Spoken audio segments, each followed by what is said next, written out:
zoals zei ze, de professor, alles goed. Zij heeft wel een onderzoek gedaan bij die vrouwen die zij zegt dat woman. Maar zij kan ook eigenlijk een onderzoek doen bij die vrouwen. Ik geef hier 100%, geen vrouw gaat zeggen ik ben Berber. Alle vrouwen gaan zeggen ik ben Amazigh. I am very much aware, and that the Berber, Amazigh, I use them, but it's just that I have started to write and speak about the language since the end of the 70s. And in English, the term Berber does not have the negative connotation. So it's just, I am used to it.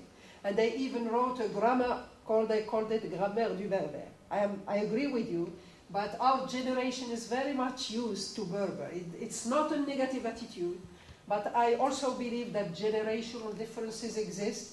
I know that Amazigh is also doesn't mean free man, but it's just that it's not negative in the Anglo-Saxon language, which is English.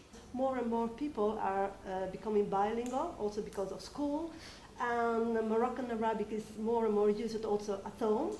And well, all in all, that's open serious questions on the vitality of Berber.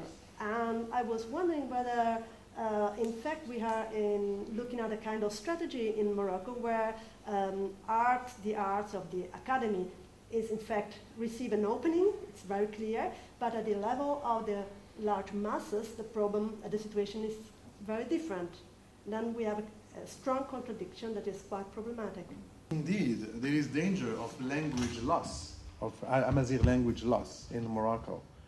In fact, one of the Arabists in the 1970s said, why should we care about Amazigh, knowing that in 50 years it will disappear?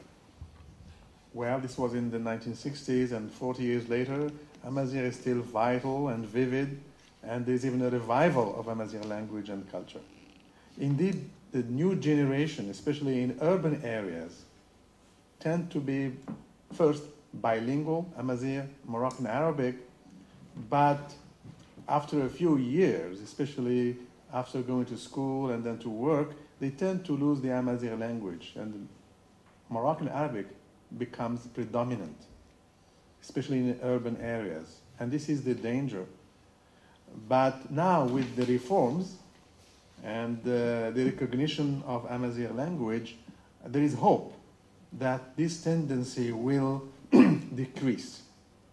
Now I hear on the streets a lot of people in Fez city, which is a very Arabized city. I hear a lot of Amazigh people speaking Amazigh today. This wasn't the case 12, 20 years ago. And I hear also a lot of parents who insist on transmitting Amazigh language to their kids. This wasn't the case before. So I am sure that the reform of the Amazigh language, its recognition, and perhaps its legal recognition in the future, will give it more impetus, even among the people in rural and urban areas, in order to preserve this language. The other day, a colleague from Harvard came to Fez and spoke to us about Indian languages in America, and how from 500 now there are less than 100, and there are Indian languages that are spoken only by one person, two persons, and they sit down and try to write the language and the grammar before it disappears completely. When I heard that, I felt optimistic about Amazigh language, because it's still spoken by at least 15 million only in Morocco, plus Algeria, Libya, and some in Tunisia. So I think the reality is not very good all the time. There are reforms and policies, language policies, which can make a difference.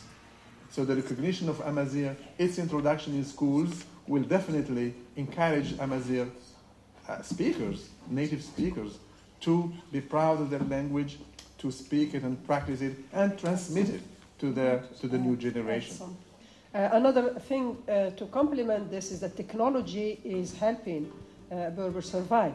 The MSN and also the use of chat this oral language, although it's being written, but it's still deeply oral. Orality and technology, they go hand in hand, and they think that technology we need research in this, but it may help the survival of the language.